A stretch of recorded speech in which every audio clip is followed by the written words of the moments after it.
Retomando a nossa programação, vamos conversar sobre um tema essencial para o futuro da nossa educação: a Base Nacional Comum Curricular, a BNCC, e a formação docente. Para debater este assunto, vamos reunir 3 profissionais altamente competentes em suas áreas de atuação. Convidamos para a mesa a professora Guiomar Namo de Mello,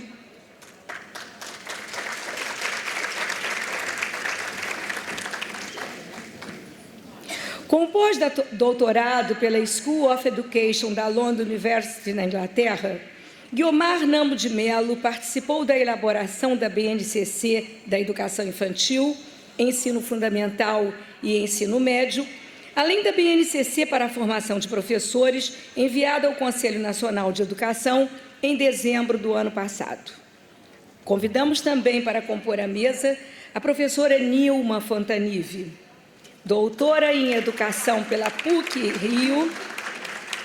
Ela é a coordenadora do Centro de Avaliação da Fundação Sesgran Rio e membro do Conselho Nacional de Educação da Câmara de Educação Básica. Completando a mesa, convidamos também o professor Luiz Carlos Menezes. Ele é professor sênior e coordenador de Educação Básica do Instituto de Estudos Avançados da Universidade de São Paulo, USP, além de membro do Conselho Estadual de Educação de São Paulo. O mediador será o diretor do Cinep Rio, professor Pedro Augusto Flecha Ribeiro. Então, a Base Nacional Comum Curricular e a formação docente.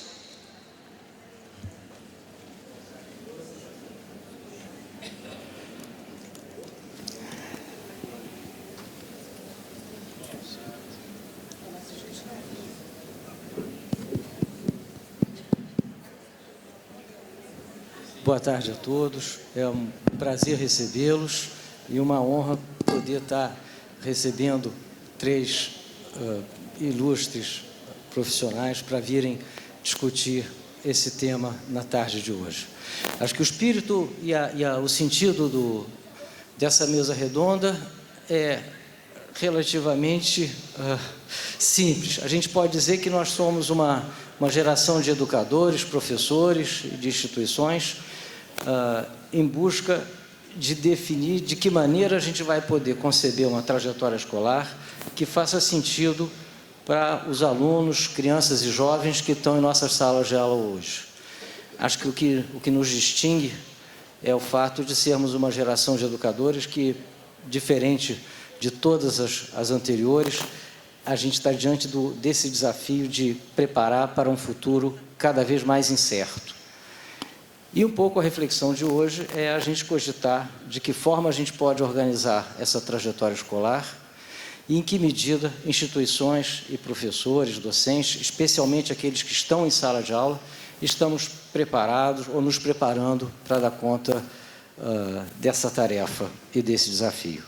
Então, para começar o debate, eu vou convidar a professora Nilma Fontanive. Só um minuto, o enquadre. Nós vamos ter 1 hora de apresentações, 20 minutos para cada um. Depois a gente tem uma meia hora de perguntas. As perguntas devem ser feitas por escrito e encaminhadas à professora Fátima Fontenelle, que está ali. E a gente pede que vocês, por favor, identifiquem para qual dos palestrantes a pergunta é dirigida. Então, por favor, com vocês, a professora Nilma Fontanive. Muito obrigado. Pedro. Os meus colegas pediram que eu começasse. Eles querem falar depois de mim. E acho que é muito importante, porque eu, na verdade, até combinei com o Pedro, prefiro falar menos de formação de professor, até porque tem os 2 especialistas aqui, não me sinto tão preparada para isso. Então, outro motivo é porque, na verdade, eu tenho dedicado a minha vida, nesses últimos 25 anos, à avaliação. A avaliação é basicamente o SAEB, né, o Enem, mas basicamente o SAEB. E hoje, com a introdução da nova base, né, da Base Nacional Curricular Comum, a avaliação se torna, para todos os educadores, um grande desafio. Então, eu preferi separar um pouco de mostrar que desafios o professor vai enfrentar quando ele começar com a avaliação e ele se deparar com aquelas habilidades e aquelas competências que estão na base. Muitos têm me abordado dizendo, ai, mas não é fácil. Mas não é fácil mesmo, né? Como avaliar certas habilidades? A gente já sabe que, para parte delas, não vai dar para fazer prova. Tem muita coisa que a gente vai ter que avaliar com outras metodologias, né? Com outras formas de avaliar o aluno. Então, esse é um primeiro motivo. Eu me sinto mais confortável de trabalhar com avaliação e apresentar para vocês algumas ideias de avaliação. O segundo motivo é, como eu sou do Conselho Nacional de Educação, estou lá, né, nesses últimos anos, 3 anos, vou completar meu mandato ano que vem, e eu tenho participado da Comissão de Formação de Professores, que está apresentando uma nova versão do que foi apresentado para o Conselho para discussão, novo parecer, nova resolução, em função, inclusive, da base do ensino fundamental, que tinha sido aprovada há 2 anos, é a do ensino médio que foi aprovado, e que, sem dúvida, trará impactos na formação do professor. Nós já estamos, a presidente da comissão é a professora Maria Helena Guimarães de Castro, o relator é o Mozar Neves Ramos, e a primeira versão vai estar disponível para vocês, para consulta pública já, no próximo mês, acho que é o dia 24, que já está estabelecido. Então, como eu estou discutindo alguns aspectos dessa formação de professor, me reservei o direito de não falar dele no momento e deixo para os 2 especialistas e vou tratar um pouco mais de avaliação. Bom, então, olha só, a primeira coisa que eu queria trazer é o seguinte, a gente vai falar um pouco desses impactos da avaliação em larga escala. Por exemplo, hoje, muitos pais, eu não sei se vocês também enfrentam isso com a escola, dizem assim para mim, o que vai mudar? Vai mudar o Enem? A reforma do ensino médio propõe itinerários formativos. Então, uma diversificação curricular a partir de um certo estágio do currículo, além da base. Como será esse Enem? Se o Enem só se concentrar no núcleo comum, acabamos de matar os itinerários. Como avaliar os itinerários? Então, vocês vejam, esse é um desafio que a avaliação vai enfrentar. E, certamente, o Enem é um exame importante, é um exame, né, uma etapa importante da vida do jovem. E vocês, como professores, diretores de escola, coordenadores pedagógicos, volta e meia se deparam com as perguntas. Eu tenho 3 netas. A minha neta mais velha tem 11 anos. A escola diz que, quando os pais vão matricular as crianças, perguntam, qual é o ranking da sua escola no Enem? Isso matriculando lá aos 3, 4 anos. Né? Então, ela está rindo, porque essa é uma realidade, né? Então, por isso, eu me reservei a gente trabalhar um pouquinho nesse tempo que me foi dado, que impactos tem a Base Nacional Curricular dentro das avaliações, particularmente as avaliações em larga escala. Então, me refiro ao SAEB, me refiro ao Enem, ao INSEJA, ao ENAD, né? Essas avaliações que foram iniciadas em 95, no governo do Paulo Renato, e que se consolidaram em todos os governos posteriores e hoje são, posso dizer, um patrimônio da educação nacional, esses exames. Então, vamos lá. Então, a partir dos anos 90, o que a gente vê no cenário da avaliação, então agora mais fortemente com a introdução da avaliação em larga escala, é a mudança do objeto. Então, vocês, sala de aula, avaliavam o aluno. Você conhece o aluno? Sabe o que ele estudou? Sabe o que você pode aplicar de prova? Sabe que nota que ele vai poder tirar? você desloca esse centro, né, que é o estudante, aquele estudante concreto, para uma população de estudantes. Nós começamos avaliando o SAEB, Menezes estava lá, Guiomar também, com amostras de estudantes. Ele não era censitário, mas a gente avaliava a população. A população como um tal era uma população indistinta. Ou seja, o que eles sabem, o que eles não sabem. Olha o desafio que uma avaliação em larga escala de um país, então não falo só do Brasil, Estados Unidos, Inglaterra, todos os países no mundo, né? O PISA, né? O Programa Internacional de Avaliação de Estudantes, que avalia, na última edição, 73 países com a mesma prova, com línguas diferentes, mas a mesmos itens, na mesma escala, né? A outra coisa que a gente vê é que mudou o escopo. Antes, você era dona do seu programa de ensino, você sabia o que ensinava, o livro didático que você estava adotando, os exercícios que você passava, as tarefas. E você passa a ter, o Brasil não tinha até então, hoje temos uma base nacional curricular que ocupa um núcleo comum mais ou menos de 60% do tempo escolar previsto, essa é a ideia que se tem.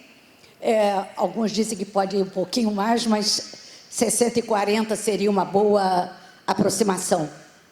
Então, você passa a ter, você não tinha um currículo único, então você passa a criar os recortes do que deve ser avaliado, né, que a gente chamou de matrizes de referência, ou seja, aquelas habilidades, aqueles objetivos essenciais, né, para que o aluno possa demonstrar que adquiriu aquelas habilidades ou aquela competência num certo estágio da sua educação, já que eu não conhecia e não se conhecia o currículo toda a escola. Uma outra mudança é que você passa a ter uma outra forma de obter os resultados. Então, não mais você trabalha só com a teoria clássica de testes, mas você também usa uma nova metodologia de avaliar, nova, 25 anos, ela, de 86 nos Estados Unidos, mais ou menos no Brasil, ela entrou em 94, 25 anos. Você passa a ter uma teoria avaliativa, né, uma teoria de medida, mais de medida, não avaliativa, em que o desempenho dos estudantes, uma vez apresentado em escalas, essas escalas são invariantes, e você pode acompanhar o desempenho ao longo de um período histórico desejado. Então, essa é uma grande mudança. E a outra coisa é a mudança dos resultados. Quando antes você tinha uma nota, você era professor, você sabia a prova que deu, que nota vale 7, o que significa o menino que tirou 7, ou uma jovem que tirou 8, e agora você não conhece a prova, você não conhece o que foi cobrado, e o 7 não tem o menor sentido. Então, eu tenho que partir para apresentar os resultados de uma outra forma. E essa forma são as escalas interpretadas em pontos selecionados.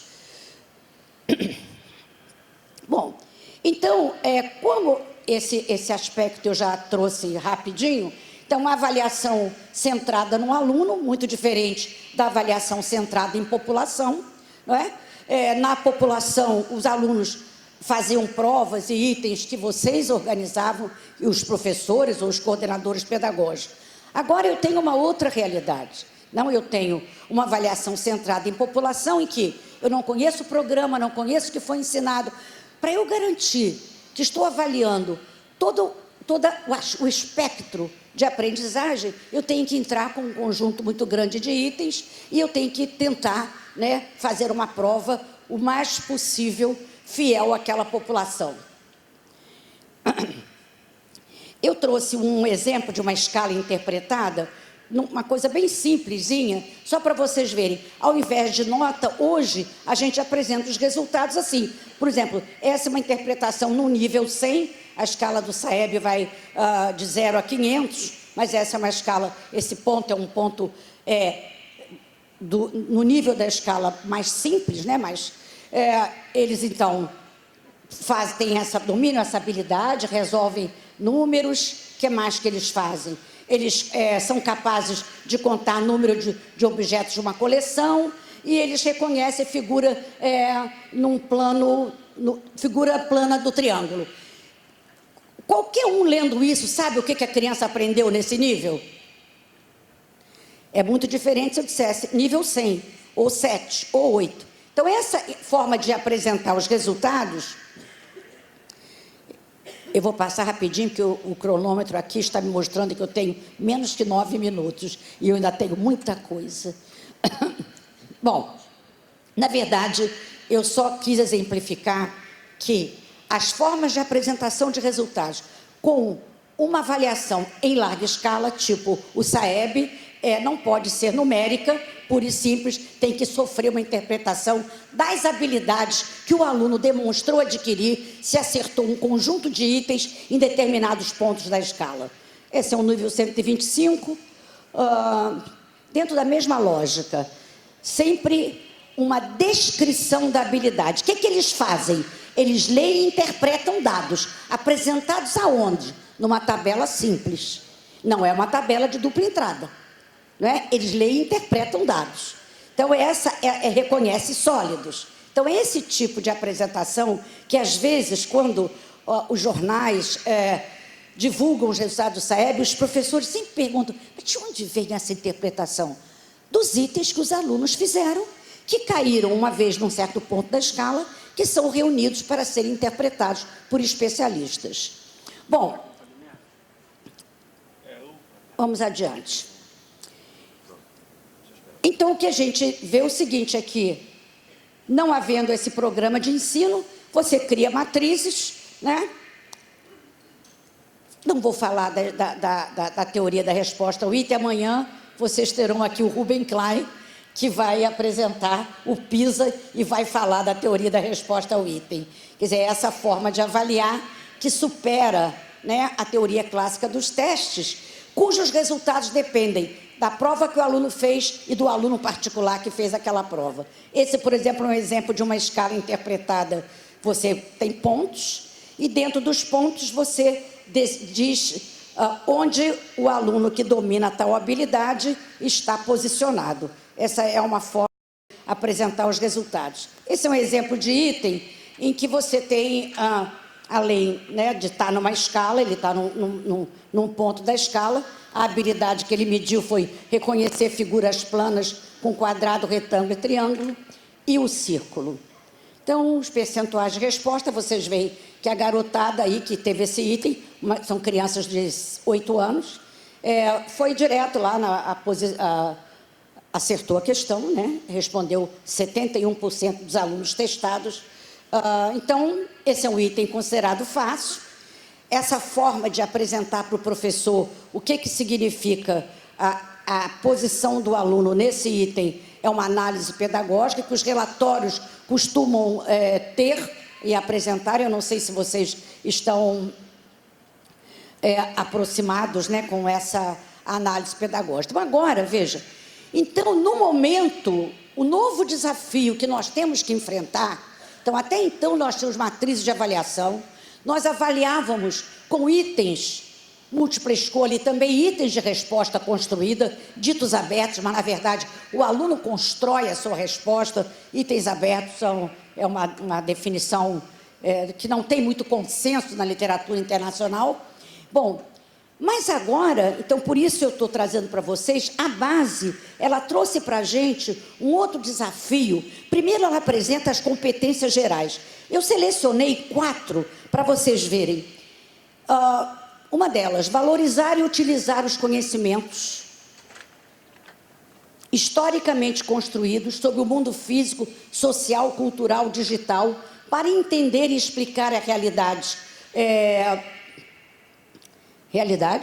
Continuar aprendendo e colaborar para a construção de uma sociedade justa, democrática e inclusiva. Essa é a primeira habilidade que está na base nacional curricular comum e que vocês veem que desafio que ela coloca para a escola desenvolver ao longo da escolaridade. Isso não é uma habilidade ou uma competência de um único ano. Uma outra, exercitar a curiosidade intelectual. Você vê que lá já apareceu o mundo digital. Não dá mais para a gente lidar com a nossa juventude sem pensar agora em modelos, né, digitais de aprendizagem, plataformas, né, não dá, né? Então, exercitar a curiosidade intelectual. Eu quero um indivíduo feliz, cidadão, curioso, né, que use o seu tempo, né, com lazer, valorizar e fluir das diversas formas, né, de manifestações artísticas e culturais, compreender e utilizar a criar tecnologias digitais de informação e argumentar. Então, veja, o desafio que a gente tem vai muito além, né, da gente pensar só em provas, vai muito além, né, mas são competências que nós todos, como professores, coordenadores pedagógicos e diretores, temos, né, o compromisso de desenvolver numa juventude que a gente recebe e que a gente vai trabalhar, pelo menos nessa fase que vai dos 4 anos até os 17, 18, terminando o ensino médio. Por último, eu separei, para a gente ter uma ideia de que, além das competências, a nova base comum curricular, ela apresenta os eixos temáticos e as habilidades. Então, no caso específico, no eixo da oralidade. Por que eu trouxe o eixo da oralidade? Para dizer o seguinte: nós temos que pensar hoje, modernamente, em diversos instrumentos de avaliação fora do conceito só de testes escritos de múltipla escolha. Então, esse é um desafio que se coloca para nós, professores, com a nova base. Então, vejam, eu trouxe justamente o eixo da oralidade para mostrar que tão importante quanto escrever é falar, é se comunicar, né? Aqui você já vem alguma noção já de uma possibilidade metodológica, já falando de jornal falado em entrevista. Esse como objetos de conhecimento. E, por último, as habilidades que estão envolvidas nesse pequeno trecho que eu separei de língua portuguesa para jovens do 5º ano, né? Então, meninos na faixa e meninas na faixa de 10 anos, são mais ou menos 8 habilidades. Então, vejam, trouxe justamente o eixo da oralidade, da fala, da escuta, porque são os que mais vão exigir de nós, como professores, pensar em outros instrumentos de avaliação, pensar em outras formas de avaliar, porque, dependendo da maneira como a gente vai avaliar, a gente define o nosso padrão metodológico, ou define a nossa metodologia de ensino, né? Senão a gente pensa que está fazendo uma coisa e está avaliando outra, e a gente não tem ideia do que realmente, qual é o sucesso da nossa aprendizagem. Por último, só o último exemplo, já para matemática, vamos dizer que eu trouxe só língua portuguesa, eu trouxe um exemplo de Base Nacional Comum Curricular.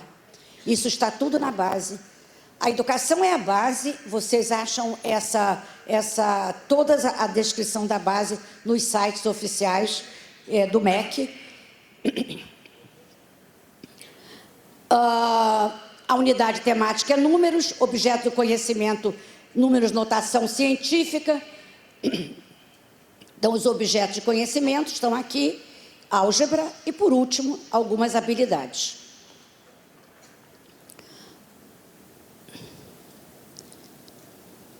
Aí já começa a ficar mais simples, que a gente pode já pensar para esse conjunto de habilidades, testes, provas escritas dariam conta, né, do nosso cotidiano de avaliar os nossos alunos. Bom, como eu estou encerrando a minha apresentação, eu tenho 10 segundos, eu agradeço muitíssimo a atenção. Peço desculpas de ter trazido a questão da avaliação com a base e não a formação de professor.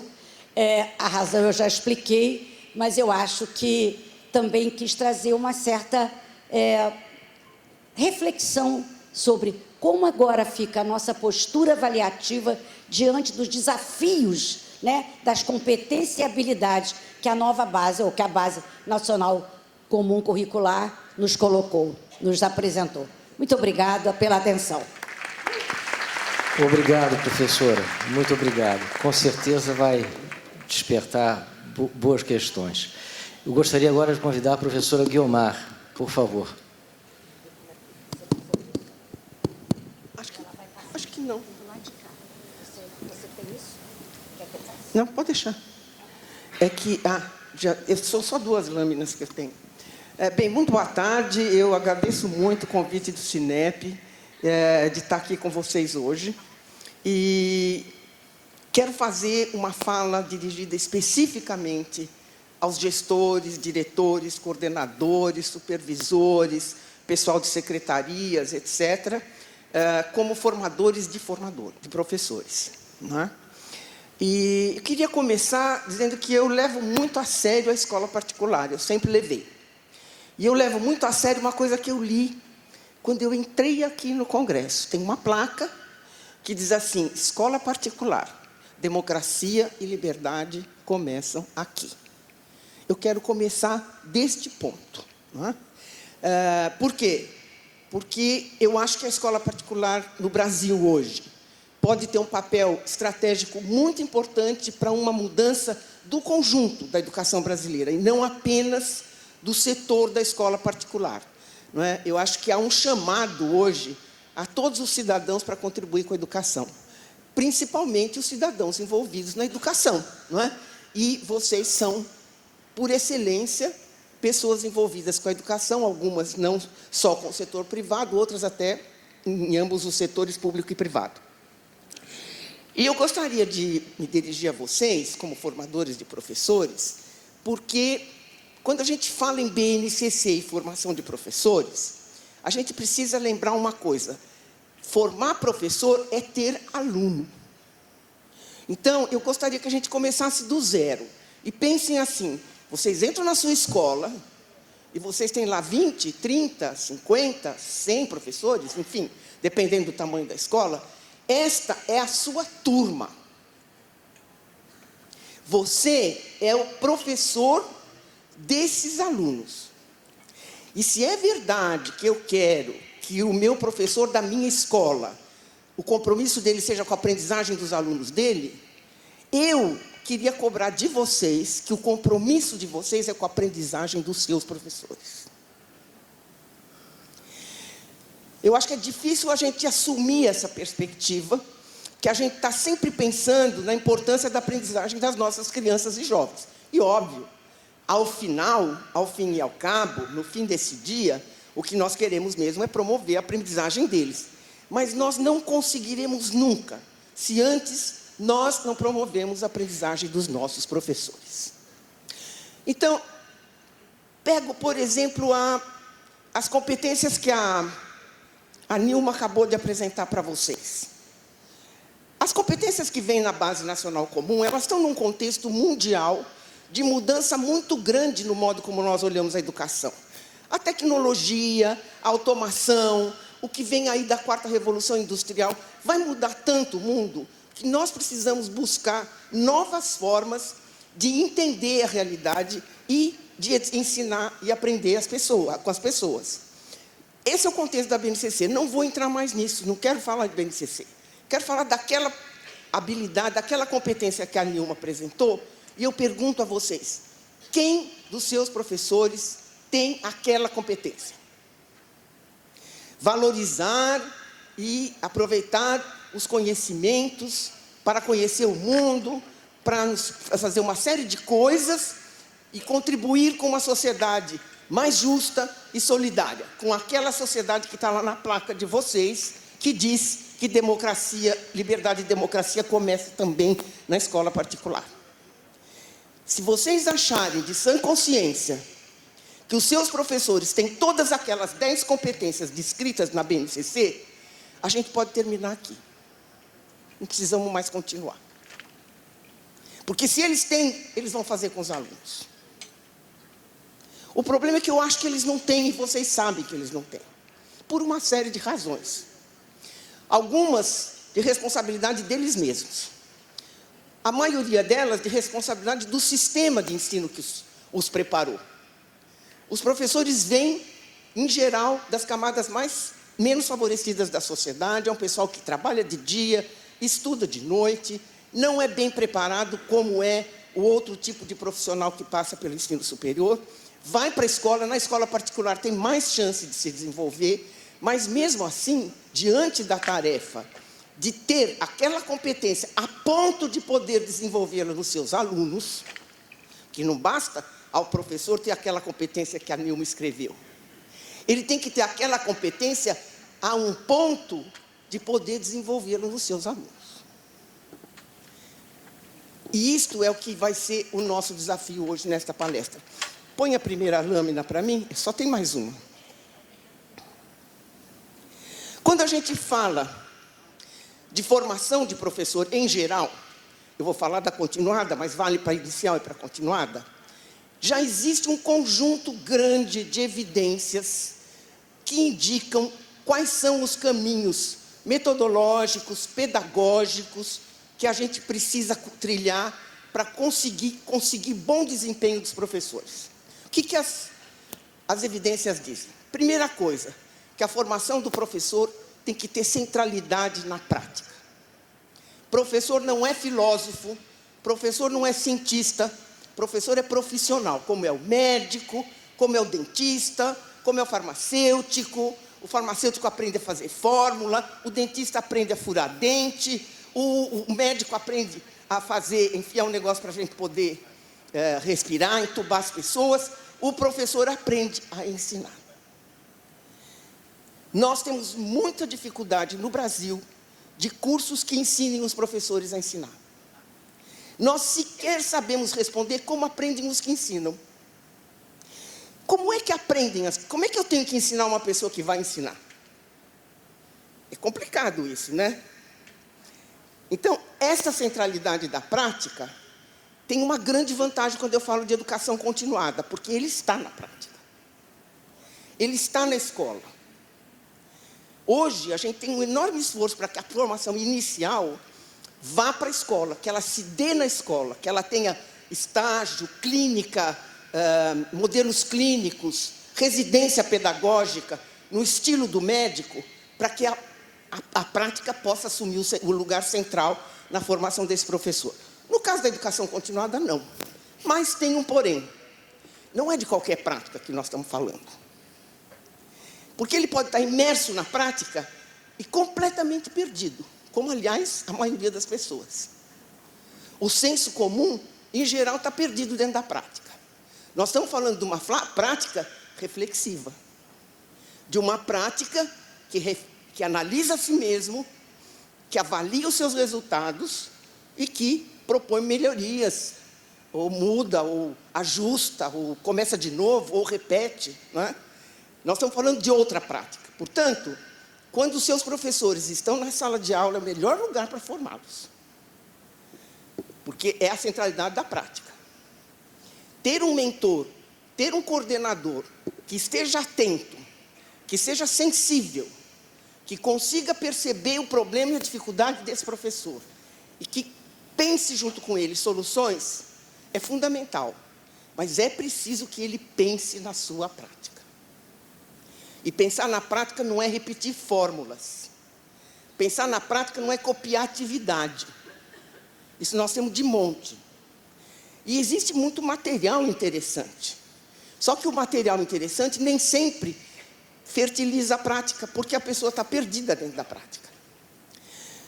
A segunda coisa é o trabalho coletivo e colaborativo.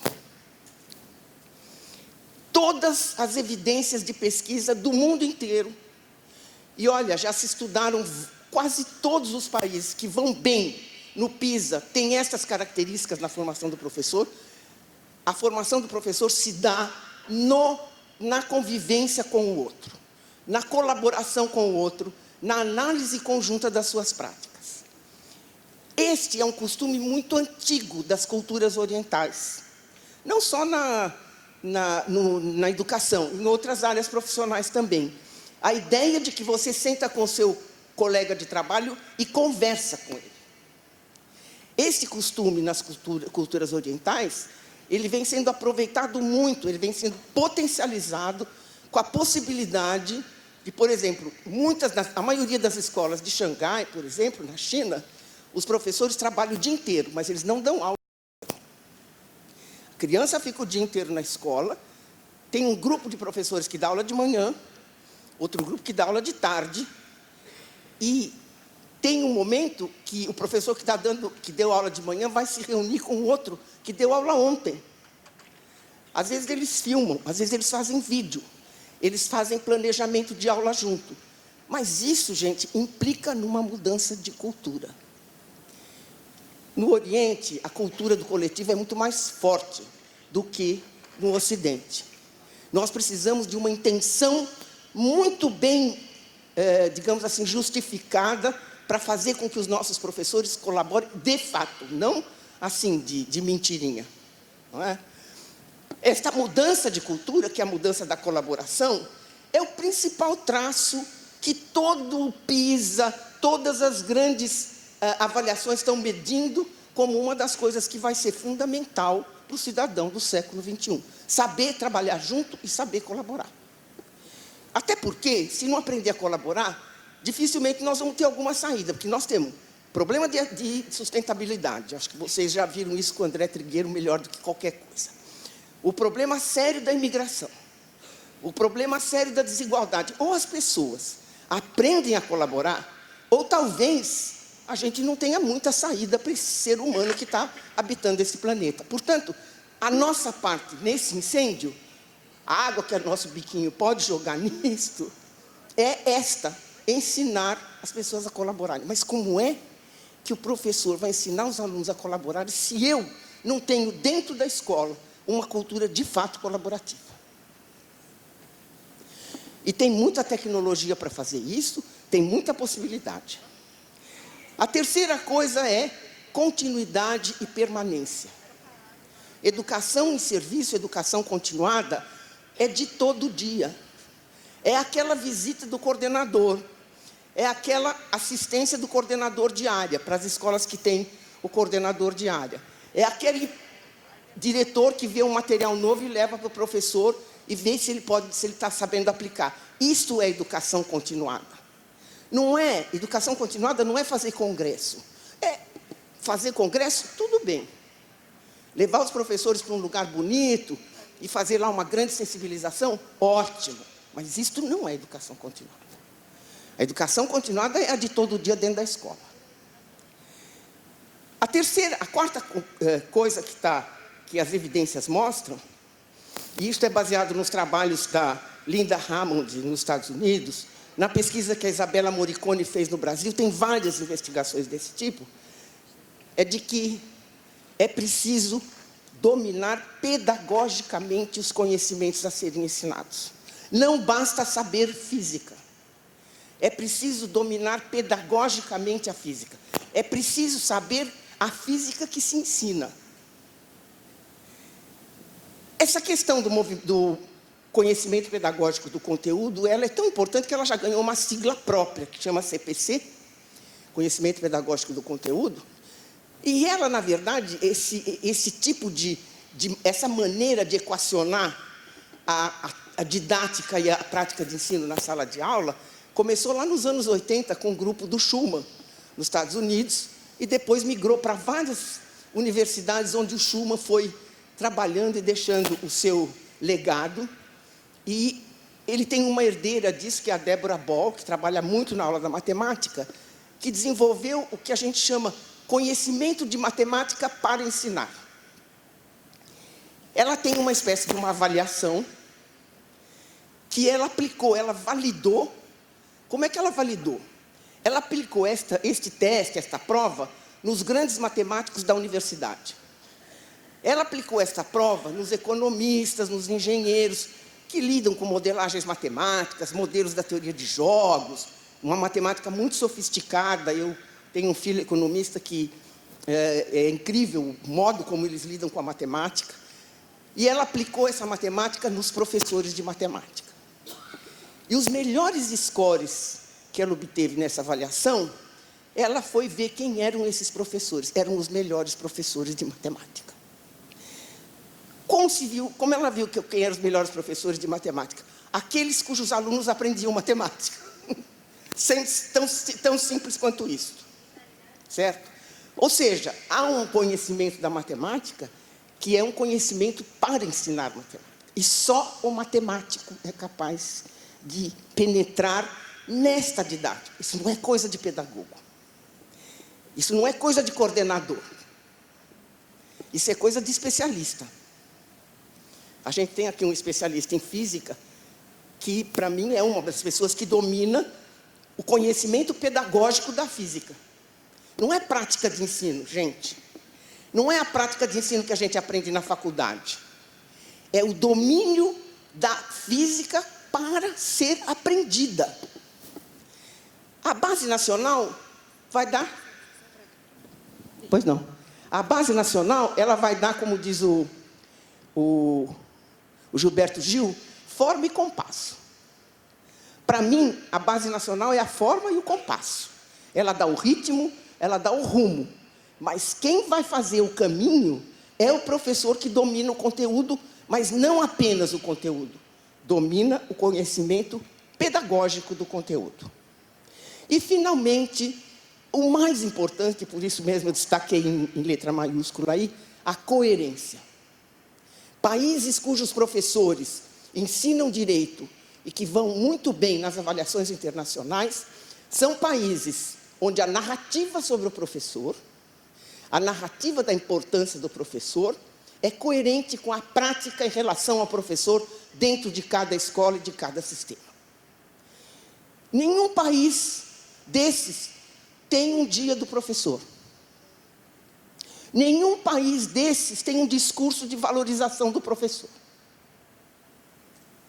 Eles não precisam, porque eles dão valor ao professor. Então, quem dá valor não precisa valorizar.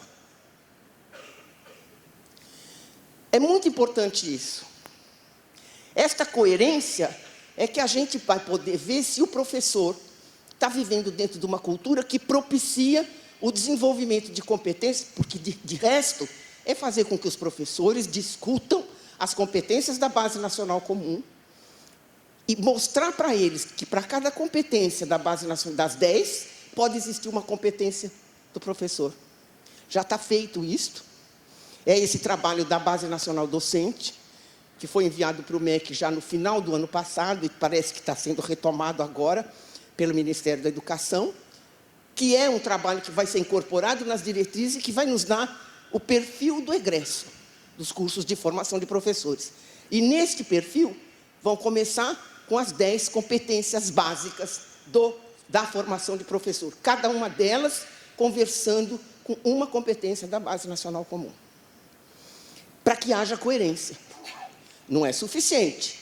Também tem que haver coerência com salário, também tem que haver coerência com condições de trabalho, também tem que haver coerência com responsabilização, para que o professor realmente saiba que o compromisso dele é vigiado e é cobrado, não é?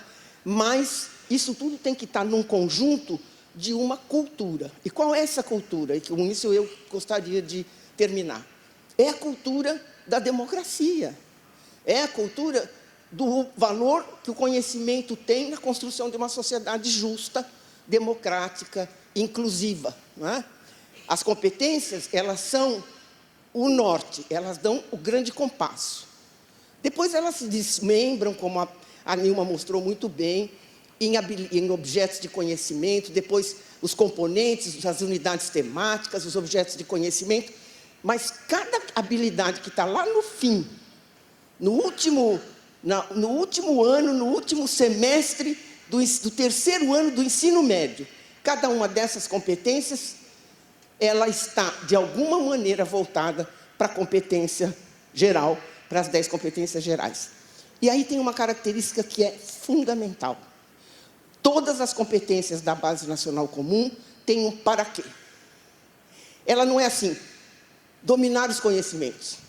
É dominar os conhecimentos para... Este para que nós temos que cobrar dos nossos professores. Mas, para isto, nós temos que nos comprometer que nós vamos oferecer isso aos nossos professores. Se nós não iniciarmos isto já, não há possibilidade, na minha opinião, não há possibilidade de implementar a BNCC. As outras coisas são difíceis, mas a gente resolve. Itinerários, isso tudo dá para resolver. Precisa de tempo, não vai ser fácil, ninguém disse que era, mas dá para resolver. Agora, cobrar o compromisso do professor com a aprendizagem do seu aluno, e para isto, mostrar que nós estamos comprometidos com a aprendizagem deles, essa vai ser a coisa mais importante, que implica numa mudança de cultura. E eu espero que a escola particular faça esse caminho com mais autonomia, porque ela tem possibilidade de fazer isso, ela tem mais tempo, ela tem mais espaço, ela tem mais diálogo dentro da sala da cultura escolar, e eu acho que há um caminho a trilhar nesta linha, para que a gente realmente mostre que na escola particular, liberdade e democracia começam lá. Muito obrigada, gente. Muito obrigado, professora. Muito obrigado. Eu gostaria de lembrar à plateia que as perguntas podem ser feitas por escrito, já há pessoas recolhendo pela plateia, que, por favor, sejam encaminhadas para a professora Fátima Fontinelli. E agora, professor Luiz Carlos Menezes, por favor. Bom, é uma alegria enorme estar... Não vou projetar nada. É uma alegria enorme estar com vocês e estar aprendendo o tempo todo com o Nilma e com o Guiomar. Aliás, eu aprendo com ela há décadas, né? De fazeres conjuntos, etc. Deixa eu ver se eu aprendi a lição. Eu vou dar um exemplo se eu aprendi a lição da Nilma e da Guiomar. Tá, Nilma, a coisa é a seguinte, se você quer verificar retenção de informação, prova escrita basta. Aliás, pode até perguntar, né? Quem foi? Né? Tem até a letrinha de samba, quem descobriu o Brasil foi Seu Cabral e tal. Essa história da retenção de informação, isso é bico, mas, lamentavelmente, isso tem muito a ver com a nossa tradição do que é avaliar.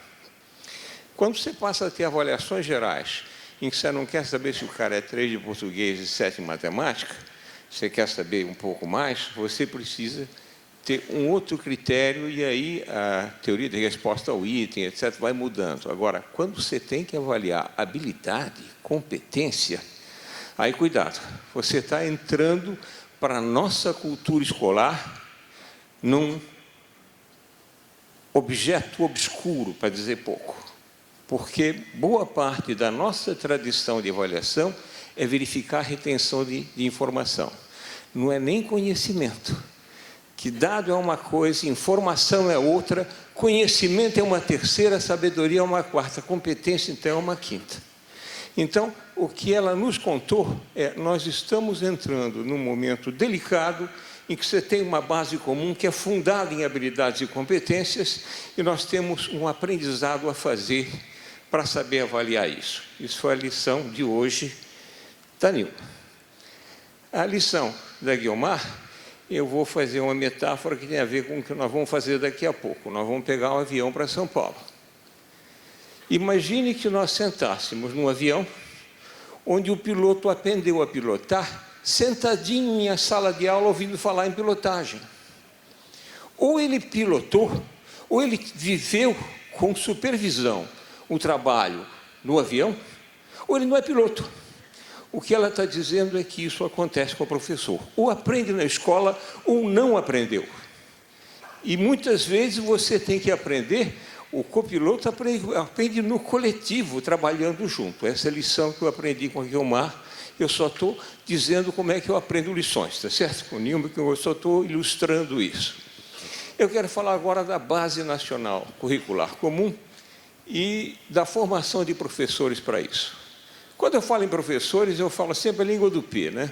Piloto, pediatra, professor, é gente de quem a nossa vida depende e que, se não for formado fazendo o serviço, não deixa uma criança na mão de um pediatra que aprendeu pediatria ouvindo falar dela. Na realidade, nós temos uma herança educacional, a herança do século XX é muito importante. Freinet, Piaget, Vygotsky e Dewey, e entre os nossos, Anísio, Freire, nos apontaram uma escola que aprende quem faz, aprende vivendo essas coisas. Então, nós temos uma belíssima herança do século XX que nós não pusemos em prática. Então, não precisa ir muito para o futuro. Se quiser aprender com os nossos bons educadores, de fato, e pôr em prática, é outro barato.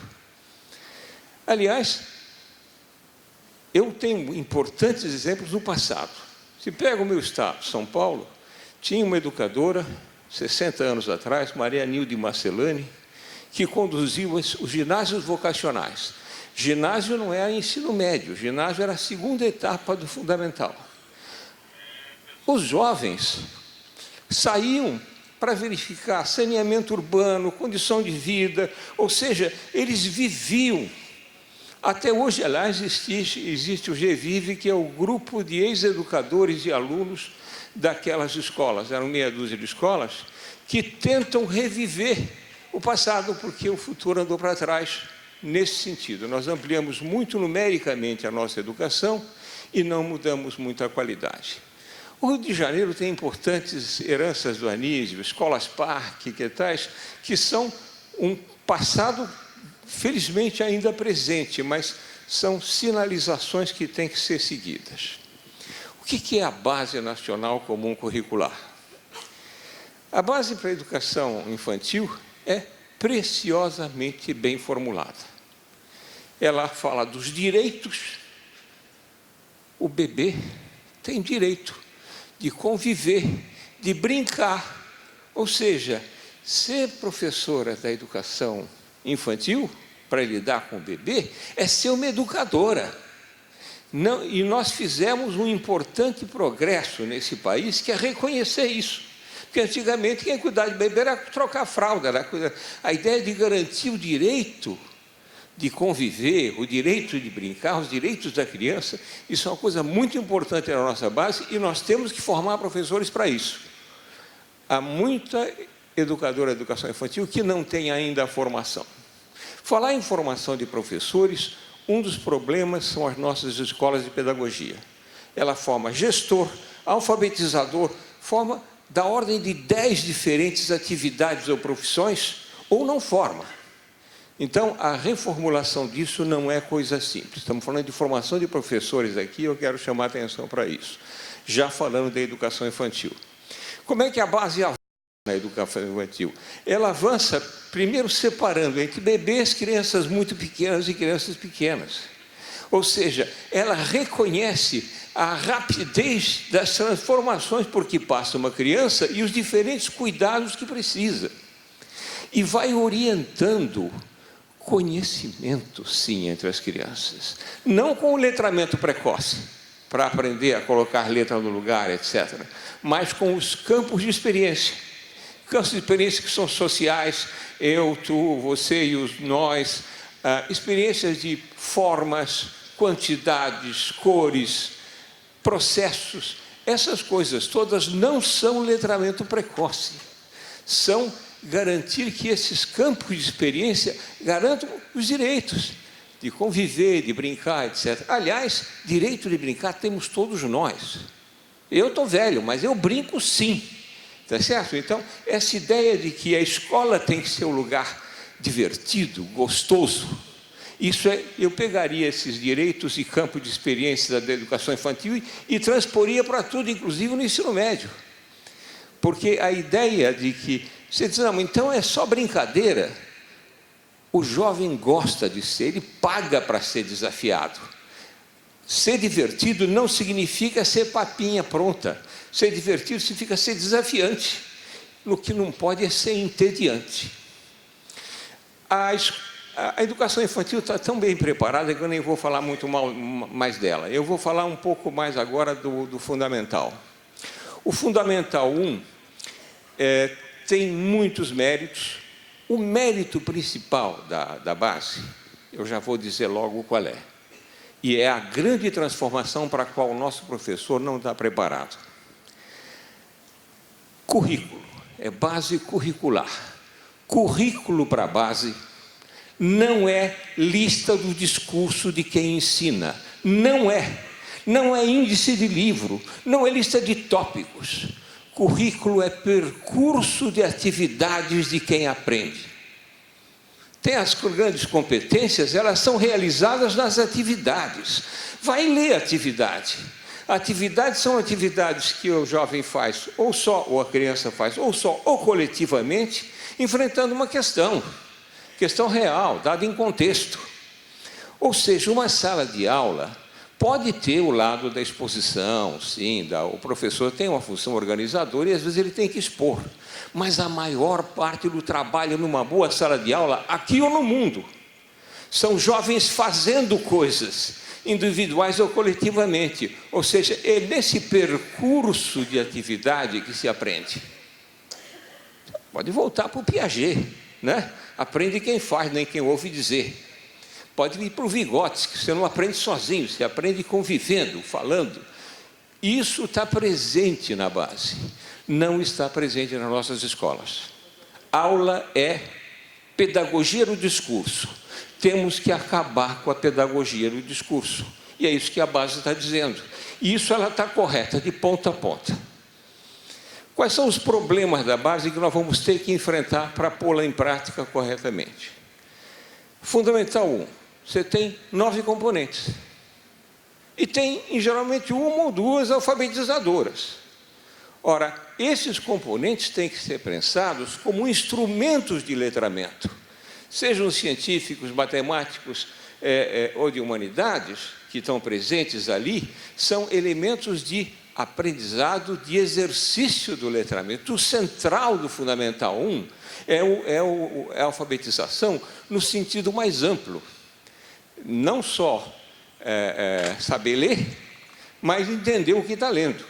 Aí eu parafrasearia meu amigo Paulo Freire, saber a leitura de mundo que precisa ser feita. Você tem que ler e tem que ler o mundo. E, nesse sentido, é preciso preparar as nossas professoras e professores do Fundamental 1 para utilizar o conjunto dos componentes como instrumento do seu trabalho principal, que é alfabetizar, fazer o letramento geral e da leitura de mundo. Agora, se você deixa perdido isso, e nesse sentido a base está mal redigida, ela precisa juntar essas coisas, ela está muito extensa, está quase prolixa, precisa, para formar professores, precisa um trabalho de articular isso, pensar os vários elementos, os vários componentes curriculares que estão dados aí como componentes do multiletramento. Aí a gente tem a preparação da professora ou do professor para o Fundamental 1, que é levar a sério que tem esses componentes, mas eles têm que implicar fazeres, atividades, currículo como percurso de atividade de quem aprende. O nosso Fundamental 2, junto com o ensino médio, vive uma longa, quase permanente crise de significado, crise de sentido. A maior parte dos jovens não sabe por que está aprendendo o que está aprendendo. Está decorando coisas, está fazendo certos algoritmos e nem sabe o que aquele algoritmo significa. Eu tenho um grande amigo, não vou dizer quem é, porque vai ser chato, que é um muito bom educador. E ele está falando que, está discutindo não sei o quê, essas coisas de logaritmo. Ele não fazia ideia, aos 50 e tantos anos, que diacho era o tal do logaritmo. Ora, nós estamos diante de logaritmo o tempo todo. Aliás, está aqui uma água mineral, vamos ver qual é o... Deve ser características físico-químicas. A minha acuidade aqui, a luz não está ajudando, mas digamos que ela fosse 5 ou 8. Ela seria, se fosse 5, relativamente ácida, se fosse 8, relativamente alcalina. Ninguém lembra mais do pH, né? Não estou nem falando disso. P minúsculo, H maiúsculo, potencial hidrogeniônico. Todo mundo aprendeu isso, informação para o consumidor do rótulo da água mineral e ninguém mais lembra. O que é pH? O que é potencial hidrogeniônico? pH é menos o logaritmo da concentração de íons de hidrogênio. Se o pH for 8, cada 100 milhões de moléculas de água está ionizada. Por isso ela é. Todos nós passamos por isso na escola média. E esquecemos com a graça de Deus. Essa falta de compreensão de que diacho é logaritmo é gravíssima. Toda vez que você tem uma coisa que cresce exponencialmente, você precisa da linguagem logarítmica. Por exemplo, se eu fosse escrever a concentração de íons de hidrogênio de uma água 8, com pH 8, eu precisaria escrever 0,0000000, não cabia nem no rótulo. E para não carregar o sinal menos, eu defino o pH como menos o logaritmo da concentração de íons de hidrogênio. Se você pega os decibéis da acústica, também eles têm uma exponencial, você precisa do log para definir os decibéis. Ora, há uma série de linguagens, abalo sísmico, pH da água, etc., linguagens do cotidiano, que você, para entender, tem que saber o logaritmo. Noticiário das 8. Teve um terremoto 7 ou um terremoto 5. Será que 8 é o dobro de 4? Não. 8 é 10.000 vezes mais forte do que 4. Você não entende nem o noticiário das 8 se não souber que aquilo é uma linguagem logarítmica. No entanto, você aprende o logaritmo, esquece, com a graça de Deus, porque aprende fora de contexto. E é preciso dar contexto no aprendizado e na avaliação. E aí a dificuldade de avaliar competências e habilidades, como diz a Nilma, você não avalia em contexto, tá certo? Como é que vocês avaliam a refeição que acabaram de fazer? Tá certo? Era excessivamente gordurosa, não era saborosa? Essas coisas todas, avaliar é uma coisa muito mais complexa do que atribuir um númerozinho. Tá certo? Então, olhar essas coisas, aprender com o contexto e aprender o sentido das coisas. A escola precisa fazer isso, ou ela não vai estar cumprindo a Base Nacional Comum Curricular. Porque cada competência se realiza numa porção de habilidades. Você lembrava no almoço, quando nós criamos, né, eu fui um dos artífices disso, o Enem. O Enem tinha, o primeiro, os velhos Enem, não o novo, tinha 5 habilidades, não é? Você lembra? 5 competências gerais, 21 habilidades, e você avaliava as 21 habilidades em 3 níveis de dificuldade, dava aquela prova de 63 30 questões. Essa ideia de avaliar a competência, olhando o conjunto de habilidades, o problema não é só avaliar, é como é que você desenvolve essas competências. Tem que fazer concretamente, tem que viver isso na prática. E, para isso, aula tem que ser o momento em que essas atividades são realizadas, em que o percurso de atividade cumpra o currículo. É um correre que não é lista do discurso de quem ensina, mas é percurso de atividades que quem aprende. Formar professores para isso é, parafraseando o Trigueiro, que nos fez é mudança de cultura. E mudar a cultura é extremamente difícil. Extremamente difícil. E aí, nós precisamos, das nossas escolas, esse trabalho que está sendo aqui só discurso, tem que ser feito concretamente nas escolas, que é a sugestão que a Guiomar diz, né? Pensemos os nossos professores como nossos estudantes dessa outra coisa. E aí a gente põe isso em prática. Vai ser fácil? Não. Fácil é o que nós três estamos fazendo aqui, que é discursar, tá certo? Botar isso em prática é com vocês, e vai ser muito mais difícil. Agora, também muito mais saboroso, gostoso, né? Você verificar que essa outra atitude na formação do professor vai significar uma outra atitude dele na formação dos seus estudantes. A aula passa a ser outra coisa. Quer saber? Nós já temos boas escolas fazendo isso hoje. Escolas privadas e escolas públicas. Eu frequento muitas escolas, como deixei de ser cientista, virei formador de professores, escola tem que ser o meu laboratório. E eu tenho visto escolas que já estão fazendo esse bom serviço. Elas têm que ser inspiração para o que nós vamos ter que fazer em seguida, né? E eu acho que nós vamos fazer. Eu acho que a gente vive no país um momento muito delicado. A nossa imagem está muito complicada no mundo, isso pode prejudicar, inclusive, a nossa economia.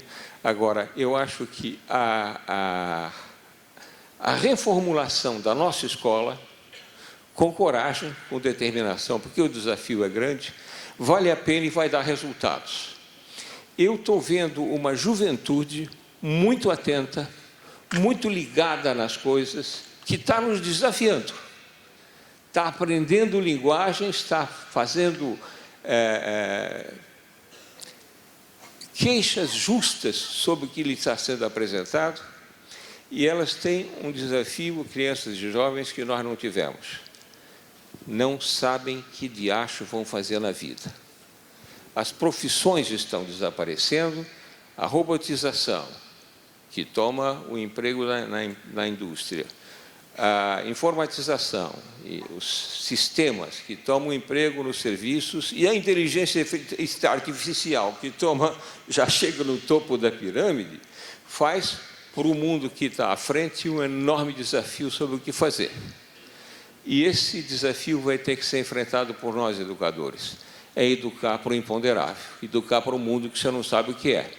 E, portanto, educar para construir um mundo de que nós não fomos capazes. Ou seja, saber que esses jovens têm que estar mais preparados que nós para enfrentar o imponderável.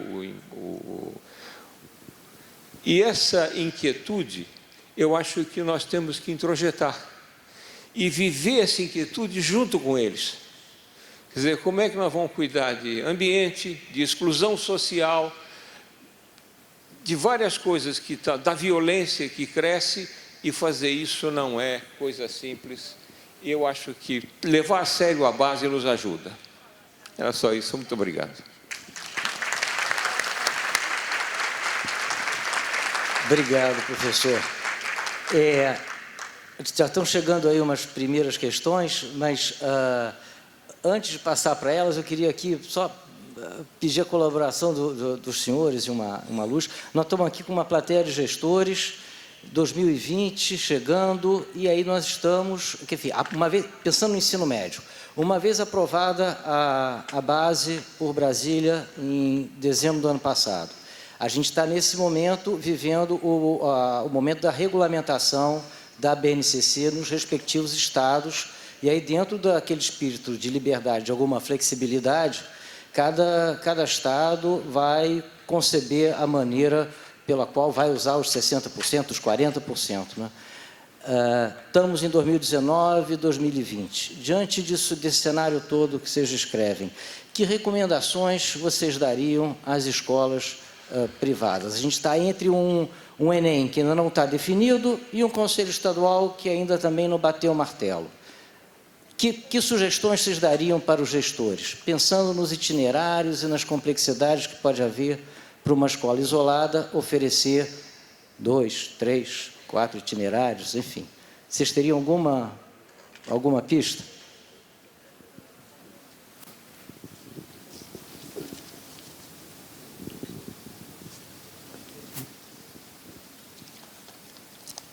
Eu acho que a primeira recomendação que eu acho que é importante neste momento é, assim, uma reflexão conjunta de qual é o sentido desta base nacional, qual é o impacto que ela tem, qual é a diferença que ela faz na minha escola. Pode ser que eu tenha uma escola particular no Brasil é muito heterogênea. Pode ser que existam escolas particulares que já estão avançadas num caminho muito similar ao da base nacional. E pode ser ou que existam outras que estão completamente fora. Eu acho que é a hora de fazer esse balanço. Eu acho que este ano, inclusive quando a gente pensou da aprovação da base no final do ano, da base do ensino médio, né? Ou seja, concluir o processo em final do ano passado, foi no sentido de que este ano seria um ano de recolhimento, não de recolhimento no mau sentido da palavra, de pensar a sua própria prática. Acho que a primeira coisa a ser feita é esta. Quer dizer, o que é a minha escola? O que significa esta base para a minha escola? Quais são meus pontos fortes diante do que a base vai pedir? Quais são os meus pontos fracos diante do que a base vai pedir? Para isso, primeiro de tudo, é preciso conhecer a base. Eu sinto muito, não tem outro jeito. Tem que sentar e ler junto. Esse é talvez uma grande oportunidade de trabalho coletivo.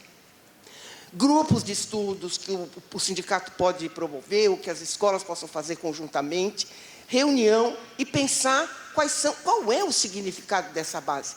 Porque a base nacional, a BNCC, gente, não é uma coisa tão...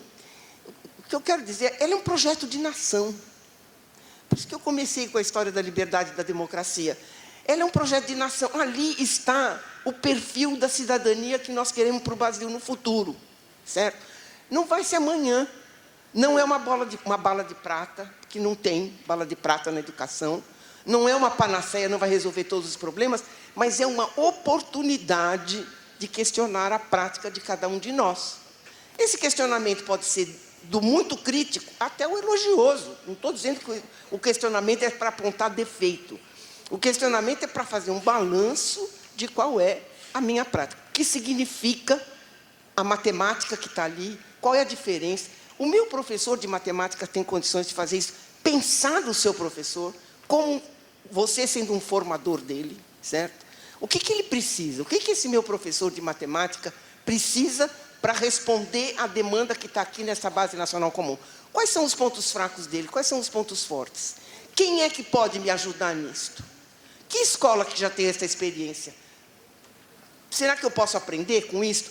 Gente, é o momento da gente sacudir esse sistema de ensino. E eu acho que a escola particular tem muito mais autonomia para fazer isso. Tem mais tempo, tem mais espaço, tem mais cultura, inclusive, né?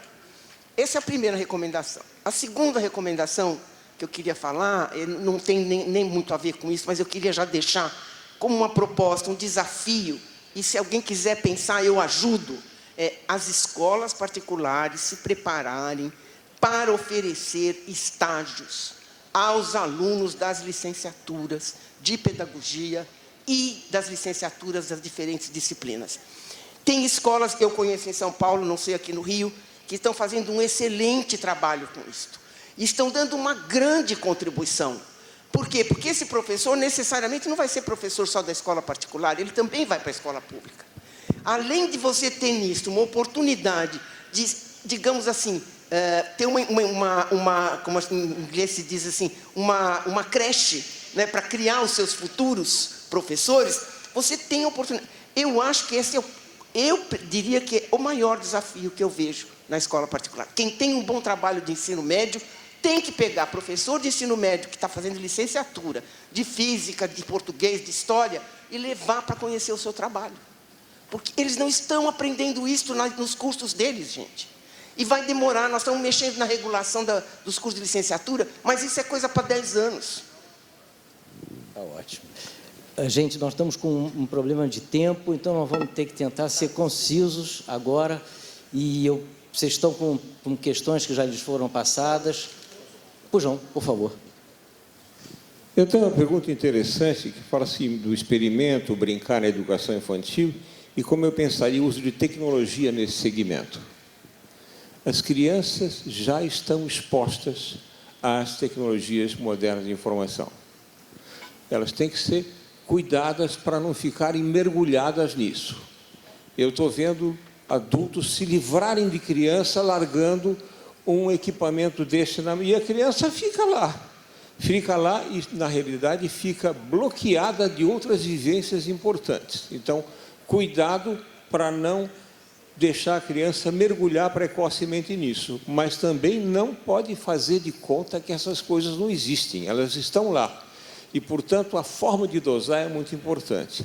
Agora, as tecnologias têm que ser pensadas aquelas com as quais a gente vive e não compreende.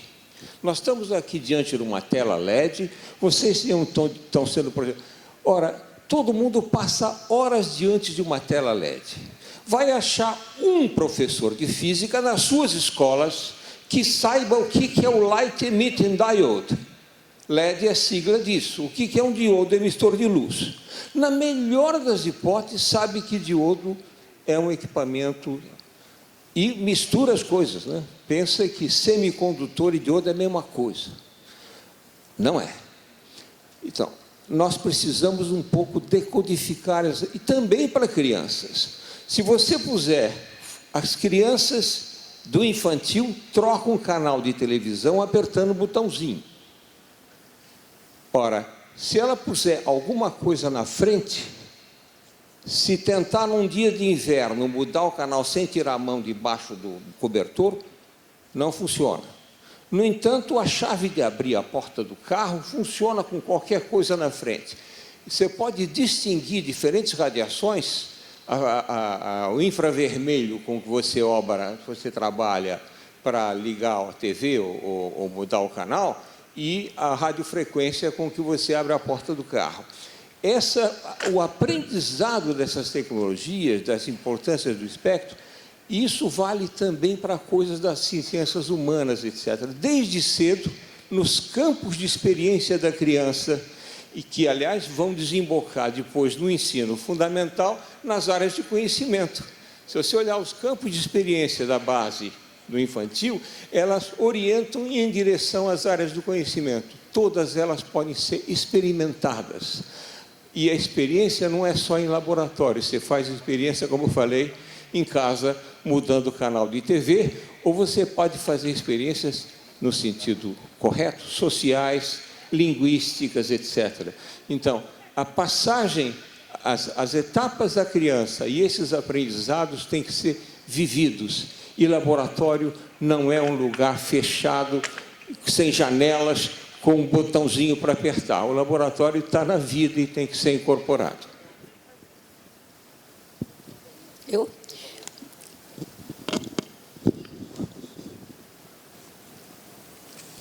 Eu tenho 4 perguntas, agradeço a quem fez.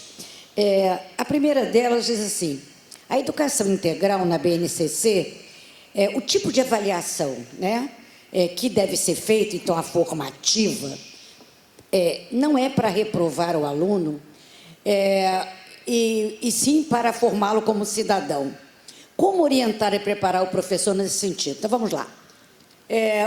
O conceito de avaliação formativa, a gente sabe que foi, talvez, a autoria do Scriven, quando ele quis contrapor uma avaliação de processo a uma avaliação de resultado. Processo na sala de aula. Quer dizer, não significa, nesse contexto de formação que você está querendo empregar, como se fosse formação moral, a formação no processo cognitivo.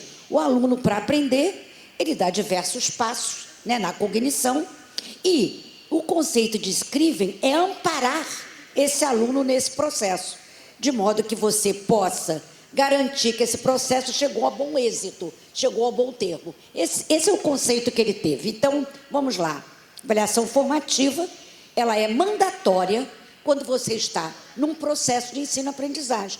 Você está criando experiências de aprendizagem, os alunos estão exercendo, né, o seu direito, né, nesse contexto de aprender, e você vai suportando, orientando para que, no final, se chegue a um bom termo. Então, assim, a base, ela em si não é prescritiva. Os conceitos, porque a base, ela não está impondo metodologias, né? Então, a avaliação, ela é uma avaliação formativa, na medida que você está acompanhando o processo de aprendizagem dos seus alunos, antes de verificar se ele aprendeu, né? Aí, no caso do tudo ou nada. Então, antes você vai fazer esse processo.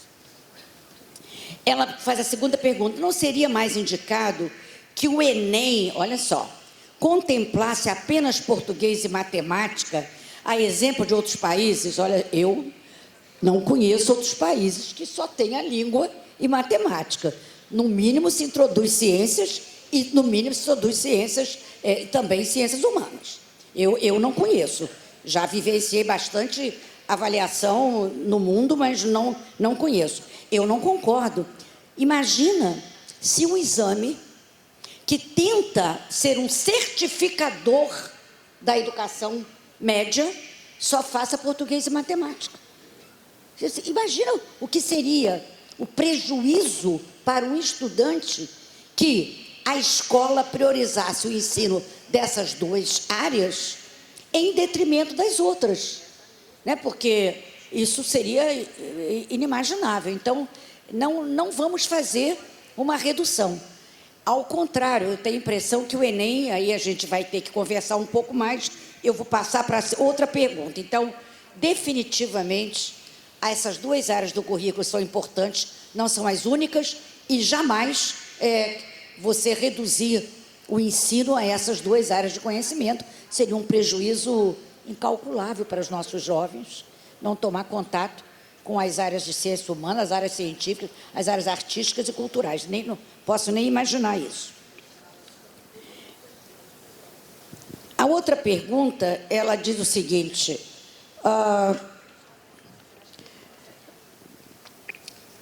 quando você imagina, será possível acontecer no Brasil a eliminação dos rankings que Singapura eliminou?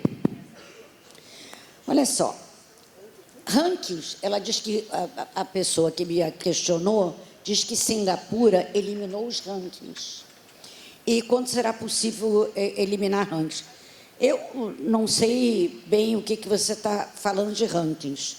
Por exemplo, o SAEB jamais produziu rankings. O SAEB apresenta os resultados dos alunos em escalas e jamais produziu rankings. Quem produz os rankings, que gosta de... são as próprias secretarias de educação e secretarias municipais ou a imprensa, mas não se produz ranking. Nem o Enem. Esse negócio que as escolas dizem, eu sou a primeira classificada no Enem, é por conta e risco dela. Mas jamais, jamais, o governo brasileiro produziu rankings, tanto no SAEB ou no Enem. Isso nunca foi feito. Isso nunca foi feito. Quem faz são os interessados em apresentar seu desempenho. Nada contra, nada contra. Tá? Agora, a ideia de ranking é uma ideia que me faz pensar que existem melhores e piores. O que importa é ver por que são melhores e por que são piores. É a história que a Guiomar já tinha apontado das boas práticas. Quem é que tem boas práticas? E que pode trabalhar para ajudar os outros a adquirirem boas práticas. A última pergunta é o seguinte. O Enem, então o Enem está preocupando mesmo, com toda razão. O Enem digital, né, o Enem no computador, vai existir. Já está sendo pensada uma metodologia para isso? Sim. O Enem, este ano, nós faremos um teste experimental com alunos para a gente ver ainda, veja só, simplesmente passar a questão do papel para o computador. Então, nada mais do que mudar o meio, tá certo? São as questões do Enem, já pré-testadas, calibradas, por seus índices conhecidos. Nós vamos fazer um experimento agora em outubro, para ver se há diferença. Aí, então, o estudo vai ser comandado por Rubem Klein, que estará aqui com vocês amanhã. Se há diferença entre o desempenho dos alunos com itens conhecidos, tá? Entre o papel e o computador. Isso interessa, porque a gente não pode prejudicar os alunos, já que o INEP disse, e ontem o presidente do INEP esteve conosco e reafirmou, que o ano que vem 50 mil alunos voluntários farão a prova no computador. Os outros farão no papel. Então, a gente tem que ter garantia de que não vai haver prejuízo entre aqueles voluntários que vão fazer no computador. A ideia é que até 2026 o Enem seja totalmente digital. Veja que eu estou dizendo a vocês, perto de 6 milhões de alunos brasileiros. Certamente não será a mesma prova. Nós não vamos querer agora ter um avião supersônico e trabalhar com bimotor. Então, nós vamos ter que pensar em todas aquelas facilidades que os nossos meninos já trabalham com plataformas. Então, as questões serão outras. Eu poderei apresentar um gráfico de pH, mudar uma variável e ver como é que se vai comportar a evolução daquela situação inicial. Eu vou trabalhar, talvez com movimentação de planetas, aproximação ou não da Terra a partir de determinadas variáveis, falando nas ciências. E idem com as outras disciplinas. Então, no momento, o Enem vai ser digital. Não tem volta atrás. Não tem. Não tem. Essa é a disposição do governo. Estivemos ontem conversando sobre isso, então é um compromisso de governo, do MEC. Esse ano é um pequeno experimento piloto para a gente estudar. Quando eu digo a gente, é porque eu sou da Fundação Sesgana Rio, que a gente aplica o Enem, tá? E a gente estuda os resultados. Não estou falando da minha figura no Conselho Nacional de Educação. Por favor, me coloquem no meu devido lugar agora. O ano que vem, vamos aplicar em 50 mil, já com a mesma prova, porque a gente tem que garantir que haja um conhecimento, né, que seja de fato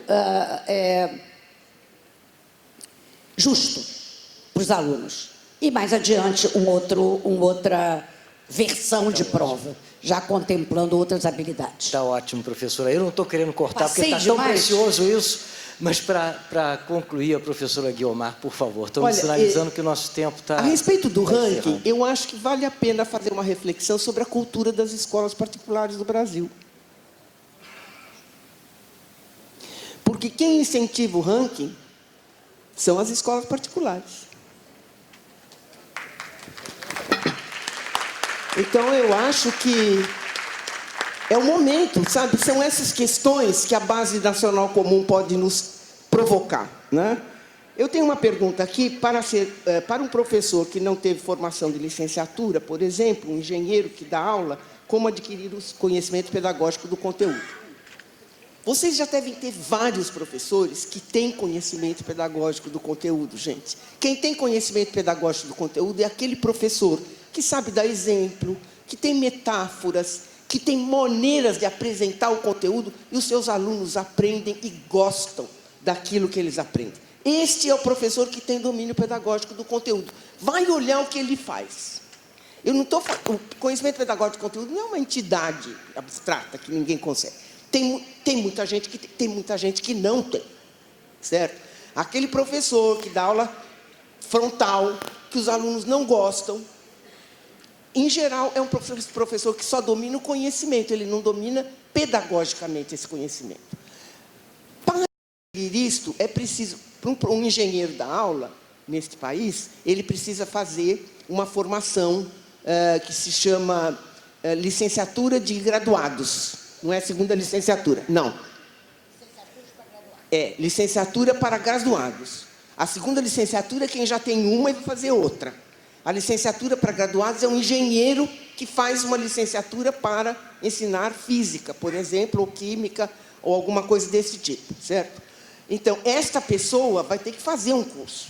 Isto por lei, né? Embora, obviamente, não tem como você controlar, tem falta de professor, acaba sendo dado aula por várias pessoas de várias formações, mas formalmente é assim. A oportunidade de ter o conhecimento pedagógico do conteúdo é principalmente pensando aquilo que já é feito. Existe um texto muito interessante sobre o conhecimento pedagógico do conteúdo. Eu fiz um resumo, um apanhado dele. Se alguém quiser, eu posso disponibilizar, certo? De quais são os passos que um professor que domina pedagogicamente o seu conteúdo, em geral, dá.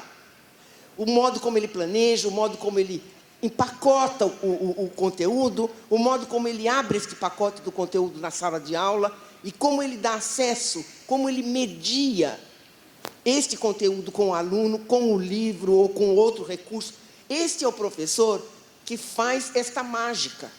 E vocês devem conhecer professores que fazem esta mágica. E devem conhecer professores que não fazem. A primeira coisa que eu faria é pôr um para conversar com o outro. Sabe? Quer dizer, vamos fazer coisa assim, não vamos complicar muito, certo? Vamos pôr um para conversar com o outro. E se for necessário, obviamente, vamos pegar alguém de fora, vamos fazer um curso, vamos discutir junto. Mas há um passo a ser dado. Quer dizer, neste momento, é o momento de dar um primeiro passo. Para mim, esse primeiro passo é naquilo que está em volta de vocês. Vocês devem ter gente que faz isso, vocês devem conhecer escolas que fazem isso melhor.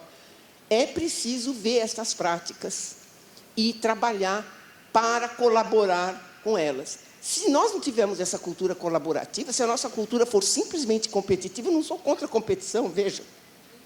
Ao contrário, eu sou contra o monopólio. Competição eu acho ótima, eu acho saudável. Mas, além da cultura competitiva, nós temos um lado de cultura colaborativa que na educação é fundamental, entende? Então, dá para a gente...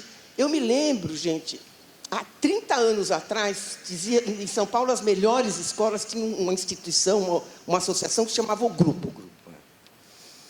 Aqui nós temos escolas Rio, que costumam fazer isso. Se a gente somasse, para aquele momento de histórico que a gente vivia, nós tínhamos reunido ali o que de melhor a pedagogia do Brasil tinha produzido.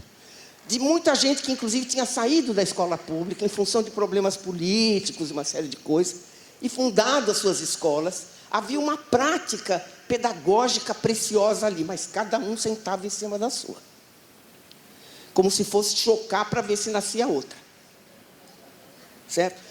E eu muitas vezes disse, vocês têm que trocar. Então, esta ideia de que você troca, você colabora, é esta ideia que anima os japoneses quando eles fazem vídeo, passam para os seus colegas, sentam junto e discutem o que deu errado nessa aula, o que não deu errado nessa aula. Por que você fez aquilo? Por que você não fez aquilo? Por que você perguntou desse jeito e não perguntou daquele? Por que você deu antes esse ponto do conteúdo e depois aquele? É isto. Gente, é o dia a dia do professor, é o miudinho deles. E é neste miudinho que vai acontecer. Esse é o miudinho que faz milagre. Não pense que vai ser a grande teoria piagetiana, não pense que vai ser Bakhtin, Lacan, Vygotsky. É lindo aprender tudo isso. Mas o miudinho é assim, por que você, antes de ensinar trabalho escravo, assinou trabalho livre? Tá esse é o meu dia a dia. Tá bom, professora. Tá? Muito obrigado. Obrigada a vocês. Gente, é uma pena, uma mesa tão rica e o tempo é implacável. Muito, muito, muito obrigado a vocês. Muito obrigado a todos.